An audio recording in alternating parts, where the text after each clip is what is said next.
Or the only alternative is that he believes his own coaching services are a sham. It all comes down to genetics anyway, right? So him coaching you is just a fancy way of you flushing your money down the toilet while Greg collects a fat check.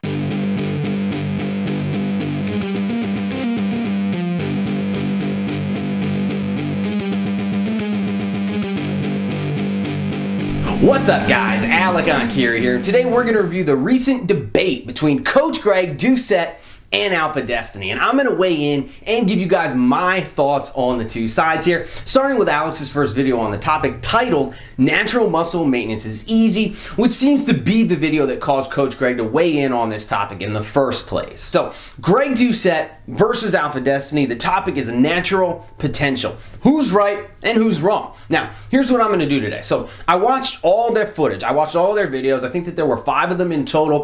It was almost 2 hours of footage, and I took a bunch of notes as I watched it, and I sorted out some of my thoughts, and then I just kind of got going here. So I'm not going to splice any clips of Greg and Alex in and out of this video here unless I'm editing and I decide that something absolutely needs to be thrown in for context or for whatever reason. But most of you guys watch the debate, I'm sure, so you know the gist of what each of them is saying, and covering here, everything here that I want to cover today is already going to take long enough as it is, so I don't want to add to that by splicing clips in and out, and I just want to kind of throw my thoughts out there, rant style, and you guys are going to get what you're going to get. Anyway, so I started watching Alex's first video on the topic called Natural Muscle Maintenance is Easy. And my first thoughts there were that that particular video was just a little bit too much for me in some respects, only because I felt like Alex got a little bit too high up on his I'm all natty horse while he was preaching his message in that video. But, and this is a very big but, I do agree with the essence of his message in that video almost wholeheartedly. Basically, he's saying, build your damn base, take some time, do it the right way, stay natural, and put in the hard work, and you will reap the rewards of a physique and a body that are now essentially permanently evolved. Basically, you will have pretty much permanently altered your physiology when you have put in this kind of grueling work for 10 consecutive years in a natural fashion. And those results are never really going to go anywhere at that point unless something catastrophic happens to you. And in that same vein, stop letting people pull the wool over your eyes. Stop searching for shortcuts and 22-day cures. Stop falling into the trap that your genetics are subpar. Stop concerning yourself with the people who have chosen to use these PEDs, performance enhancing drugs, because that simply is not really the real world. And the rules of that world just don't apply to you. And they don't apply to me. So just tune it all out. Put your head down and do what you know needs to be done. The path has been illuminated for you. Walking it is not easy, but nothing in life that's worth having is easy. And it was a straightforward, elegant, and overall positive message in Alex's video, and I really, really liked it. Now contrast that with Coach Greg's response to Alex's first video. And to me, what was really striking was that it was simply like the optimist versus the pessimist, where Alex was the optimist and Greg Doucette was a pessimist here. And I found that interesting because they were basically saying the same thing at many points in their videos, but Alex was basically saying something like, shoot for the damn moon, and you might not hit it, you probably won't hit it, but at the very least, you will land among the stars. Whereas Greg was kind of saying, your genetics are shit, so you're not going to hit the moon no matter what, so don't even bother trying. And I found it to be a very pessimistic and demotivating response, just to put it blunt. And then he starts talking about PEDs, and I'll be honest, all I heard was a guy ranting about how performance-enhancing drugs don't actually help all that much. So according to Greg, basically, you're damned if you do and damned if you don't. You're never going to look good no matter what. You're never going to achieve respectable strength no matter what. You can't do it with PEDs because they don't actually help all that much, and you can't do it without PEDs because your genetics suck. But Greg has elite genetics, and we know that. We have to know that because PEDs don't actually help all that much. But Greg has managed to reach elite status anyway in spite of taking PEDs. And I just found it amusing because it really just sounded like some guy trying to convince himself and convince the world that he's special because he's special. Not because he took drugs, and not even because he worked hard. He just wants you to think it's because he was born that way. But it certainly can't be the drugs that helped him to get where he is, because the drugs don't actually do all that much. And along with that, how hard that you work is irrelevant if you aren't born with the innate capacity for it to matter. So it's all in his genetics. He was born with it. He's one of the special ones. He's fucking Neo. And maybe it's the wrong takeaway, but that is what I heard when Greg was talking. And as I heard that negative and demotivating message, I felt like it was very unfortunate that Greg has such a large audience to preach that negative and demotivating message in front of, as compared to Alex, who has a much smaller audience. Because Alex's message was a much more positive and motivating message overall. It was grounded, but at the same time, it did not stifle you. Whereas Greg's message to me was simply self-serving. I'm fucking great because I was born that way, and you'll never be great because you weren't. It was demotivating. It makes it feel like it's pointless to even fucking try. Repeatedly downplaying the effects of performance-enhancing drugs while also making it sound like the average genetic potential is abhorrently piss fucking poor. And I simply have to fucking disagree with that sentiment altogether and agree with Alex instead. And there are two major points of contention here brought up by Alex in the videos that followed that I think are very, very cogent and that I want to analyze further. One is regarding the disconnect between fitness-minded people who choose to use performance-enhancing drugs versus fitness-minded people who choose not to use performance-enhancing drugs. And the second is discussing how Greg Doucette cops everything out to genetics when it's obvious that most people don't even know how to train or eat correctly and consistently. So starting with point number one here, Greg seems to be obsessed with the physiques of guys like Chris Bumstead, who was mentioned multiple times in these discussions. And to him, to Greg, that seems to be the epitome. That is the dream physique right there, and that's what all of us want, hands down. That is why we're all lifting, to look like Chris Bumstead. And in Greg's world, we're simply lying if we say that we don't want to look like him. But that's BS though, and Alex called him on that. There are plenty of us that do not have that desire at all, myself included. And I'm sure that many of you guys are the same way as well. In fact, I would wager that the vast fucking majority of us just want to be jacked, strong, and healthy while living our lives to the fullest. That's nothing unobtainable or overly lofty. It still requires massive amounts of dedication and hard work in the gym to achieve, but it is feasible and it is practical, and it doesn't represent a degree of over-specialization required that would affect multiple other facets of life. And that's a point that you get to when you start talking about the lifestyle of a professional or high-level bodybuilder, somebody like Chris Bumstead. It does affect your life, often in a negative way, across the board. But who the fuck actually wants that? That shit fucking sucks. You are not living life to the fullest anymore in that case. And that's the disconnect that Alex is alluding to. Greg is so entrenched in that narcissistic bodybuilding culture that he cannot even fathom a world. He can't even fathom a world where the rest of us genuinely do not want to fucking look like that. In fact, if a fucking genie appeared in front of me right now and said, hey, if I snap my fucking fingers, you will look identical to Chris Bumstead. Do you want me to snap my fingers?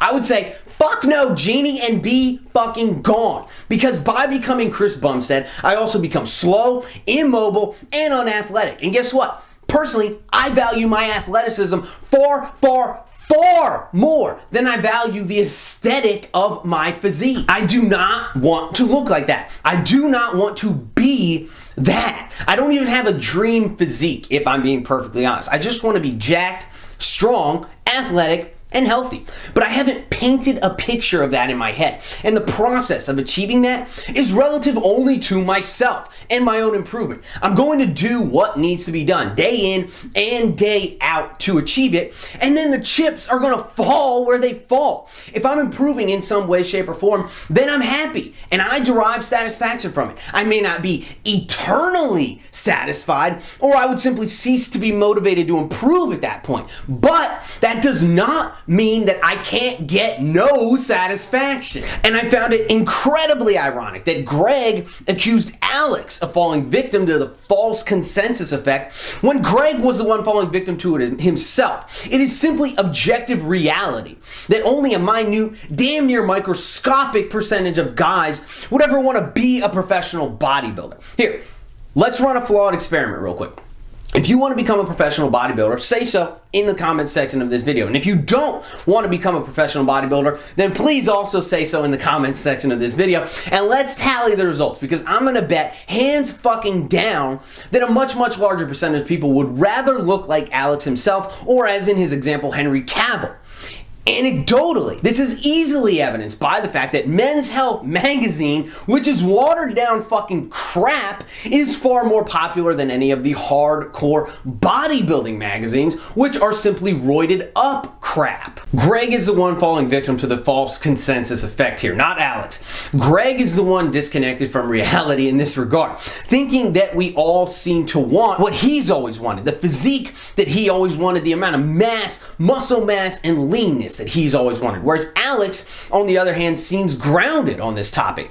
As far as this topic goes, Greg, who is a massive outlier, truly doesn't seem to understand the wants of the majority of his audience, which is mostly just a bunch of average people.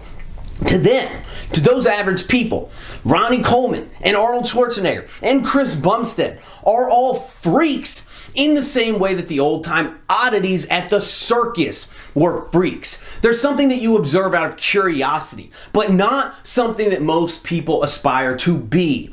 And some people do aspire to be them simply because it garners them a lot of attention, but that is still a very small minority of people. And it seems like throughout this entire debate that it never even occurred to Greg that maybe the people whose personalities are more prone to certain aspects that would lead someone to use PEDs in the first place, the people who are dissatisfied with how they look, or who are insecure in general, or who require instant gratification, or just have an emptiness somewhere in their life, in their soul, that those sorts of personality traits are what lead them to never being able to feel satisfied in the first place, never being able to take a step back and derive any sort of satisfaction from what they've already accomplished. And so they continue to chase bigger and bigger muscles, a leaner and leaner physique, bigger and bigger numbers on the bar indefinitely without ever truly being happy with any of it. And that vicious circle eventually leads them to performance-enhancing drugs. But that is a process of self-filtration. They are that way because that is their personality. And that personality is what drove them to PEDs in the first place. Whereas the people who don't have those personality traits never get to a point where they feel like they need to use drugs to fulfill that perceived shortcoming or fill those empty voids in their life. It's a self-fulfilling prophecy in some respects, but you can't base your entire analysis solely on the people who fit those characteristics while completely ignoring those who don't, and then say, ha, see, I told you I was right. No one is ever satisfied with their physique. And I think that that really does ultimately speak to the disconnect between the guys who choose to use that stuff, like Greg, and the guys who choose not to, like Alex. And ultimately, Greg is simply incapable. He's incapable of understanding many of Alex's points here because he truly cannot fathom the perspective that Alex is coming from. And the second very cogent point made by Alex, and sorry, I know I mentioned that like 10 minutes ago, but bear with me guys, I'm wrapping it up now. The second very cogent point that Alex made was discussing how Greg cops everything out to genetics, right?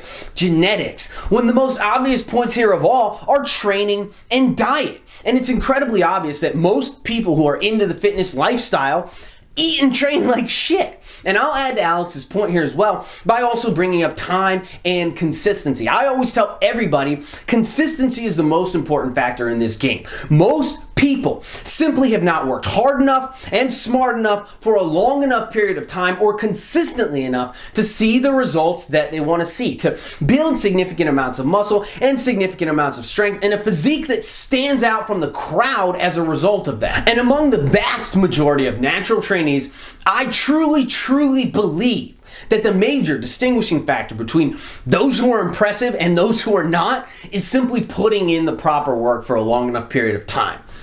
It's pretty fucking simple. And those who do that are always satisfied with what they've achieved in the end, regardless of their genetics.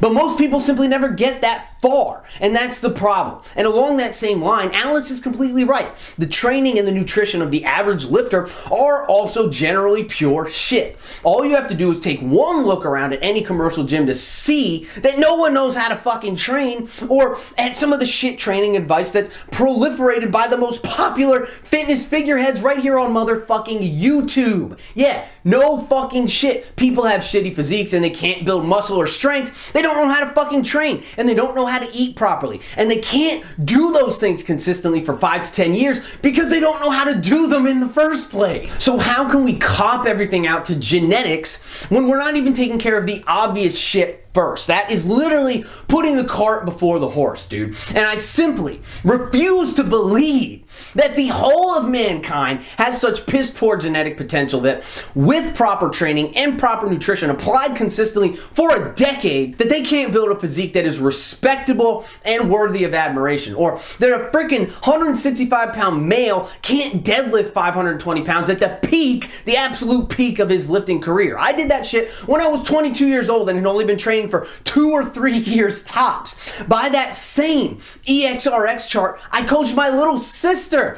to an elite deadlift for a 198-pound woman when she weighed like 130 motherfucking pounds. I have coached multiple guys to the advanced category on specific lifts in under a year. I'm gonna go ahead and say it is not genetics that has caused this random conglomeration of people to excel beyond everything that Greg says they should be able to excel at. And instead, I'll just toot my own fucking horn and say that it's my amazing coaching that has accomplished all that. And honestly, I think that the same results would be achievable for pretty much anybody who follows the process correctly and consistently and simply gives it enough time to take hold. I think the people who can't achieve these things are either not doing it right, haven't been doing it for a long enough time, or, and this is the worst of the bunch, truly are among the small percentage of people who are genetically cursed.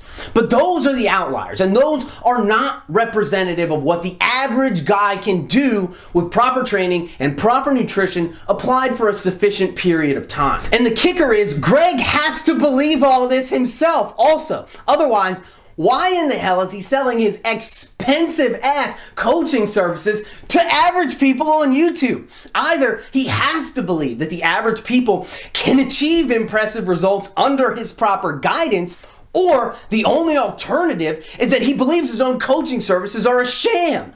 It all comes down to genetics anyway, right? So him coaching you is just a fancy way of you flushing your money down the toilet while Greg collects a fat check. It has to be one or the other, Greg. I'll let you pick which one. No, the whole world does not have shitty fucking genetics. The whole world has average genetics. That is the law of motherfucking averages. Duh. And with average genetics, you can achieve highly impressive results that drastically set you apart from the crowd. You just have to walk the damn path. And that's literally the entire fucking point of training. Most people have simply not walked down the path yet, and most people simply never will. That's all that it really boils down to. And this shit is dragging on now, and I know I'm rambling like hell, but if you made it this far, I do just want to mention one final small addendum point to something that was brought up multiple times during the videos that I watched. Now, when Greg refers to PED usage in his videos here, he refers repeatedly to short periods of time, like 1 cycle or 2 cycles of use, and how the gains over those cycles aren't all that impressive, in order to demonstrate that PEDs are not actually that effective overall. But to my knowledge, The true gains from performance-enhancing drugs accrue over time. It's a long game, just like natural training is. The difference is that the ceiling is a lot higher. By consistently having a baseline level of anabolic hormones coursing through your system that are much, much higher than you could have under your natural physiology, your body slowly adds more and more muscle tissue over time until eventually, after several years, the amount of muscle tissue that you carry is commensurate with and representative of that enhanced level of physiology. But that is a slow process. Building muscle takes a long time, and so it was somewhat disingenuous of Greg to keep mentioning how, oh, just running 1 or 2 cycles of X, Y, and Z isn't all that effective and is only going to add a small amount of muscle onto your frame. Yeah, he's technically correct in what he's saying, but that is downplaying the long-term effectiveness of PED usage. And that's really what it is if you want to make the best progress here. It's a long game, and that's exactly how it is for most fitness influencers as well. They hop on drugs at an early age, and they ride that train for 5 years or so, and then they look like a fucking monster at the end of it. But it didn't happen overnight.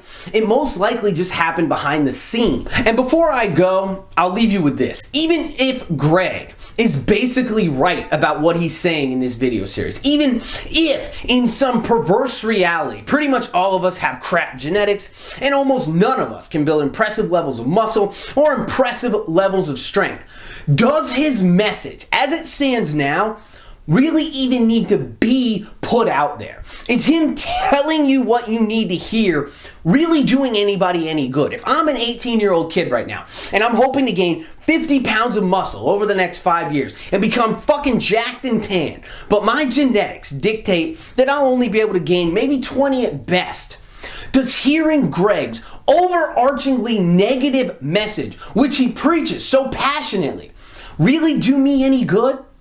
Is it really what I need to hear at this stage? Or, in all likelihood, does it really just, in reality, give me an excuse to give up now and not even try at all and just blame it all on my fucking genetics? I'll let you guys mull that over. Anyway, if you made it through the whole damn video, I think you've realized pretty conclusively at this point that I agree with Alex here almost wholeheartedly. No hard feelings to Coach Greg, and I hope he doesn't have any towards me. I hear where he was coming from, but his take here is simply too negative for me. It downplays the effects of PEDs, and it vastly overstates the impacts of genetics on achieving what I would deem to be good results for the average trainee.